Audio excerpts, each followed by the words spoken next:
ایک ایسا بچہ جو یتیم پیدا ہوا، غربت کی انتہا تھی، پڑھنے کے لیے قلم اور کاغذ تک نہیں تھا، لیکن اللہ نے اس بچے کو ایسا علم عطا کیا کہ وہ تاریخ کے سب سے بڑے اماموں میں شامل ہوا۔ جی ہاں، یہ کہانی ہے امام شافعی رحمۃ اللہ علیہ کی۔ امام شافعی رحمۃ اللہ علیہ کا پورا نام محمد بن ادریس الشافعی ہے۔ آپ سنہ 187 ہجری میں فلسطین کے شہر غزہ میں پیدا ہوئے۔ یہ وہی سال ہے جس میں امام ابو حنیفہ رحمۃ اللہ علیہ کا وصال ہوا۔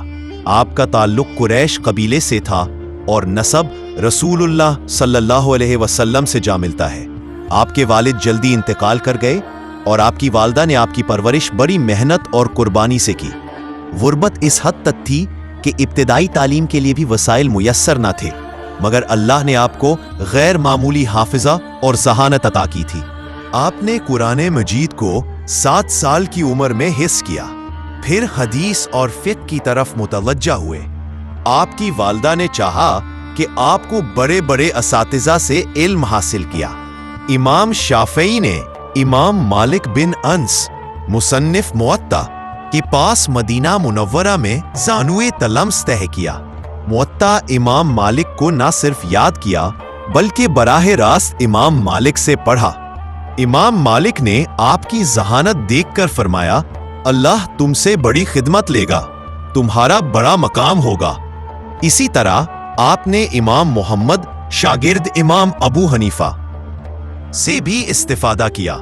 یوں آپ کو فقہ حنفی اور فقہ مالکی دونوں کا گہرا فہم حاصل ہوا۔ امام شافعی نے اپنی تحقیقات اور اصولی سوچ سے ایک الگ فقہی مکتب قائم کیا جو آج فقہ شافعی کے نام سے معروف ہے۔ ان کی سب سے بڑی خدمت یہ ہے کہ انہوں نے فقہ کے اصولوں کو باقاعدہ ضابطے اور اصول فقہ کی شکل دی۔ ان کی کتاب الرسالہ اصول فقہ کی سب سے پہلی کتاب ہے جس میں انہوں نے قرآن، سنت، اجماع اور قیاس کو فقہ کی بنیاد قرار دیا۔ امام شافعی نہ صرف بڑے عالم تھے بلکہ زاہد، عابد اور انتہائی متقی انسان بھی تھے۔ آپ اکثر فرمایا کرتے، دنیا کی محبت ہر برائی کی جڑ ہے۔ آپ کی عاجزی کا یہ حال تھا کہ جب کبھی علمی مناظرے میں فتح پاتے تو اپنے مخالف کے لیے دعا کرتے اور کہتے، میں چاہتا ہوں کہ حق ظاہر ہو، چاہے وہ میری زبان سے ہو یا میرے مخالف کی زبان سے۔ امام شافعی نے اپنی زندگی کا آخری حصہ مصر میں گزارا۔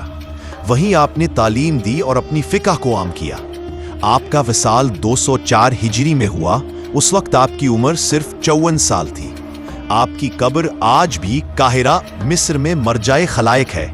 امام شافعی کی حکمت آموز باتیں، جو علم کے ذریعے دنیا چاہے وہ آخرت سے محروم ہو جاتا ہے۔ خاموشی ایک زیور ہے، مگر جب بولنا ضروری ہو تو بولنا زیور سے بھی بہتر ہے۔ دوست بنانے سے پہلے غور کرو کہ کہاں تک ساتھ نبھائے گا۔